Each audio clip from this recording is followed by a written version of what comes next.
For my birthday last year, my lovely friend Isabel got me this beautiful crown as a birthday present for absolutely no reason other than the fact that it's stunningly gorgeous, and I've always wanted to make a bullet journal theme inspired by it. And I just recently read a book called These Violent Delights, which is a fantasy romance and absolutely fabulous, and with these two things put together, I decided it would be a great idea to just make a royalty bullet journal theme. And what better month to do that in than February, so grab your journals and a snack and come plan with me for February 2022. Hey guys, welcome back to my channel. My name is Sophie if you're new here, and I do bullet journal plan with me's like every single month. So if you want to see more YouTube videos from me, make sure you go down there and hit that subscribe button so you don't miss another one. Like I mentioned, this month's theme is royalty, or at least flowers and royalty-like things. So I'm starting out by lettering February on the cover page with a Tombow Fudenosuke soft tip brush pen. I mentioned in my last video some stationery favorites and regrets that I have for bullet journaling, and this brush pen was definitely a favorite. But if you want to see the full list of stationery that I recommend or do not recommend, go check out that video from last week. The color palette for this entire setup is rose gold and maroon, at least that's what I'm hoping it looks like. I didn't actually have a rose gold color, so I just kind of had to make do with different shades of browns and beiges and a couple pinks, but I think the color palette is really nice and worked out for what I wanted it to be. I know you can't really see the crown in the corner there, but I promise you that I could see it from my angle, and I basically used the crown as inspiration for this entire cover page. Again, it's hard to see, but the jewels on the crown are the same exact way on the paper, and I'm just looking at it as I'm drawing out the flowers and the crown in my bullet journal. As I'm inking in this drawing, I don't know if you can really tell, but the way that I'm drawing it is I'm not really lifting up my pen very much. I have always loved the art style of just continuous line art, and I'll put a couple pictures here on the screen in case you're not familiar with it, but it's just really cool how you can draw with only one continuous line and still make a very similar image if you were just lifting up your pen. It seems like a much more sketchy way to draw things, and I'm always very curious as to how people do, like, for example, full portraits with not even lifting up their pen. I think it's just very impressive, but I decided to kind of replicate it a little bit in this cover page. Again, it's hard to tell when it's fully edited, but I promise I did try to keep my pen on the page as much as possible, and if I wanted to just go back to another place, I would just double back my pen, and it kind of really added to the effect when some different shapes have two outlines instead of one. I've also always been intimidated to draw crowns because of their detail, but with this continuous line art style, it was much easier for me because I could just keep drawing swirlies until the space was filled up enough to look like a crown, so it really was a win-win in my opinion. I decided to keep it really simple with this cover page and only color in the flowers, but as you'll see as the setup goes on, I ended up even scratching that idea. So after adding a quick little border with my Sakura Pigma Micron Fineliner in the size 05, this cover page is pretty much done. Actually, scratch that, it's not. I remembered that I actually felt like the flowers were a little too dark, so I brought back my white gel pen and just added a couple sparkles and highlights on the flowers to kind of lighten up that section of a drawing. It's really impressive how a couple streaks of light will do to just lighten up an entire section of your page. I also added these little highlights on the word February, although the lines are a little too skinny to notice, but in the final flip through you probably can see it better. Anyways, let's move on to the calendar page, and this one is actually going to be a Dutch door with a page next to it, but we'll get to that in a little bit. Starting with the header again, I'm using the same page as before, but this header is just so incredibly massive that you'll see that I have to go back and double back with the thicker downstrokes, because as lovely as this Tombow Fudenosuke pen is, it unfortunately does not have the flexibility to make as thick of a line that I wanted for this particular title. If you can't really tell, I'm trying to be a little more elegant with my lettering style. If you know me and have seen enough of my bullet journal spreads, you know that I usually like very bouncy and full calligraphy, but even though I am thickening the lines here, I tried to make it look elegant by adding a little more swirls at the end, and in general just making it a little thinner and taller, if that makes sense. I'll put a reference picture on the screen here to show you the difference between what I think is to be my normal lettering style versus my elegant lettering style, so you guys can kind of see a difference, but I promise in my head it makes a lot more sense and kind of replicates the theme a little better than if I was just doing my normal brush lettering. Speaking of which, I do have a lettering / calligraphy tutorial coming out soon on my channel, so stick around for that, because if you are always interested in learning how to letter but aren't very good at it or just want to learn more, that video could be helpful to you. So I'm always talking about being minimal with my bullet journal and how it's really hard for me to leave a lot of empty space, but I really think this bullet journal theme challenged me because I actually succeeded in that. The calendar here is very simple. I just have obviously the big boxes taking up most of the page, but I feel like it's a little more minimal than usual because sometimes I will color them in more or add fancy borders, and this time I just wanted to keep it simple, you know? Not that I'm in a bullet journal rut or anything, I'm actually feeling very excited to create in my new journal for 2022, but I've been inspired recently by some minimal spreads, and also I feel like the whole royalty aspect asks for a more minimal theme idea than a cluttered paper, because something in my brain connects clean and simple with elegance. So it was a nice challenge in this bullet journal theme to keep a lot of white space open and not clutter everything with color and doodles and washi tape, etc. I'm sorry if you can hear the birds like squawking outside. They're right out the window and will not leave, but I really need to film this voiceover, so hopefully you guys don't hear them. But anyways, I'm using the 5 colors in my color scheme to add these stripes at the tops of each row of boxes in the calendar. Surprisingly, as I was filming this, I was reminded of Amanda Rachel Lee's old bullet journals, which are usually not that inspiring to me. Usually my style is very different than hers, but it was kind of funny how this reminded me of how she used to do her calendars. That was kind of a fun throwback to when I used to watch her videos like religiously. So I mentioned how this theme is inspired by the book These Violent Delights, which I literally just finished like 2 days ago as of the day that I'm recording this voiceover, and like I mentioned earlier, it's a fantasy romance and a retelling of Romeo and Juliet, but get this, it takes place in 1920s Shanghai, and the 2 different families are gang rivals. Tell me that is not the best premise that you've ever heard of. I mean, it may not be, but for me, I was just blown away and I knew I had to read it immediately. And of course I loved it and it was a 5-star read, and I need to move on to the next one as soon as possible. But if you guys want more book recommendations from me, you probably should follow my Instagram at Domingo Studio, because I always put my book recs and my recent book reviews in my stories or in the highlight. But just in general, I'm also thinking about doing more book content on YouTube, so if you're interested in book reviews or book journals maybe, comment that below and maybe I can make some videos about it. But I don't really want to go into that niche if not a lot of people are interested, so just comment down below your thoughts. Alright, so we move on to the next spread, which are my goals page and my habit page. Now yes, if you haven't seen a video in a while, I have brought habit trackers. I started them up again in December, and it was an interesting experiment for me seeing which habit trackers worked, because I had taken a break from them for a couple months. But I have been enjoying tracking a couple things, but I've realized that it's better to track things that are specific to the goals that I set at the beginning of the year. That way I'm making sure that I'm completing those goals and not just tracking random things like drinking water, when I know that I usually do drink water almost every day. So I made this video that I'll put here on the screen a couple weeks ago where I talked about setting goals in my bullet journal, but I thought I might do a little recap of goals from January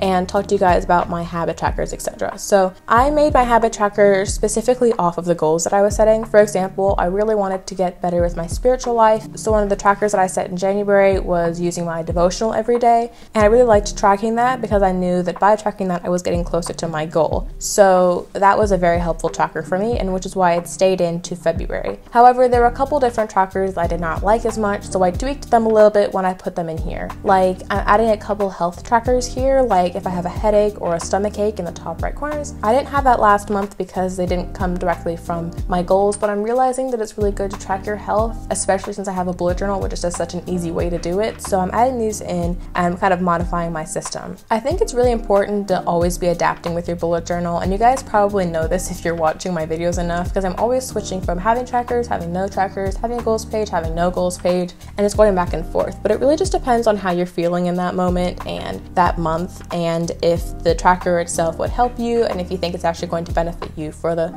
coming weeks. That's why I'm bringing back habit trackers, because I think it does help me set my goals and complete them. But if for some reason I think they're just a waste of time, I might just take them away again. It all just depends on the time of year and what I feel like, because a bullet journal is adaptable and you should make it adapt to your life. Anyway, with that little TED talk out of the way, I'm just going to finish up these 2 spreads by adding the little white highlights, which if you can tell, I'm doing at the tops of every downstroke in the lettering styles. And now it's time to label the calendar, because I always forget to do that. And then we can start working on the Dutch door with the flowers. I love doing Dutch doors in my bullet journal because I think it's a really great way to use space and connect 2 spreads that would otherwise be separated. And it's also a good way to reuse some art that might take you a hot second to make and you don't want to only have it for one spread. So as you can see here, I have sketched out this chain of roses, which is inspired by this picture here on the screen. And again, I'm trying to use that continuous line out style to only pick up my pen when I'm done with a flower and it was kind of hard to do, not gonna lie, because I'm always used to picking up my pen in between each stroke, but I kind of got used to it as the flowers went on and kind of got better with the technique. Hopefully by the end of the month I'll be even better at it and maybe won't even need as detailed of a sketch before I start inking in the flowers. I will say I tried to add shadows by adding a couple lines in between the petals in the back, that way they added more depth and darker shadows, but really it's quite self-explanatory. I'm just sketching out very loosely with my Sacropigma Micron in size 01 and hoping that it all turns out the way that the sketch looked like. Now the way that I duplicated it on the other side was actually really simple. I basically just sketched out the original drawing on one side, the calendar side, and then cut out around each of the shapes with my scissors so that they'd have a little Dutch door. And then before I started filming, I held up the paper to a window and light source, and then using my pencil, I just kind of sketched around on the other side the main shapes of the flowers and leaves, and then flipped it over and went in with detailed sketches, and that way it was basically mirrored on the other side. Obviously the flowers aren't going to be perfect on both sides, but the angle of each flower is basically the same, and that way you know that it fits in the same Dutch door cutout that was on the first page, aka the calendar page. I really hope that made sense, but basically all I'm saying is that if you're trying to duplicate a piece of art on the other side, hold it up to a light source, or if you have a light box, maybe you can put it on that, and that way you can copy the same pattern just reflected on the other page. As I'm finishing up this little art piece, I did want to mention that I have been vlogging this past week and it's been really interesting. This week is probably a really weird week to vlog because a lot of crazy things happened in it, but that video will be out next week and I'm really excited to show you because a lot of you guys asked for vlogs, so hopefully you guys enjoy this one and don't forget to stick around for that. Okay, so now we're going into the weekly spread, and I saw this lovely dagger drawing that I just had to recreate, although it probably has nothing to do with the royalty aspect, although maybe they're like royal guards, I don't know, but basically the picture is here on the screen of my drawing inspiration, and I just loved this butterfly dagger and had to recreate it in my spread. To be honest, I think the dagger ended up a little thicker than I would like it to. It looks more just like a little knife than an actual dagger, but it doesn't matter, whatever. The point still gets across. Also, the dagger reminded me of the book that I just finished, These Violent Delights, so I kind of just tied it all together because although there's nothing really explicitly from that book in these spreads, the violence aspect is definitely there, so I don't know, it just kind of reminded me of the book. Actually, whenever I was first sketching out these spreads, my idea was to make the spreads gold, black, and red colored because those are the colors of the cover page of These Violent Delights, but then I realized the color palette was just too similar to my October theme from 2021, which was actually one of my least favorite themes from 2021. I don't think it was really the color palette and more the art block that was happening at that point that made it my least favorite theme, but I just didn't really want to take the risk, so I decided to change the colors and match my crown instead to make it rose gold, but I think it was kind of funny that I've made two different themes in the past couple months that were just so similar to each other. You guys can probably tell that I really like this aesthetic. As you can tell, there's actually a lot of open space in this weekly spread, and honestly I think I'm making progress into defeating my lack of minimalism in my bullet journal because I really challenged myself with this spread and the habit tracker spread and the calendar spread and even the cover page, really everything in this setup, to leave a lot of open empty space. No washi tape, no stickers, and who knows if I can just keep this up throughout the month, and hopefully I might actually have a minimalist theme for once in my bullet journal, which will be really nice. I added a little miniature calendar here in the top left corner because I'm always looking for references during the week as to what day is which. I can never keep my days straight, so it's always nice to have a little calendar section up there. And then of course a little notes section if I want to add any to-dos or notes about Instagram or YouTube or anything about that. Although I do track a lot of it in my Notion, but it's still nice to have a physical version in my bullet journal as well. Now the last thing I'm doing in these spreads is adding a little line at the bottom of each of the weeklies. Now this is both for aesthetic purposes and for useful purposes. I've seen a lot of people add sections at the bottom of their dailies or weekly spreads when they do some meal prep if they live alone. Thankfully, I have a lovely mother and father who do that for me and I don't really have to worry about meal prep. However, I did want to track some of my daily health, and besides doing it in my habit tracker, I just wanted a little section to write down a sentence or two about how I'm feeling that day, so I have that little section there at the bottom.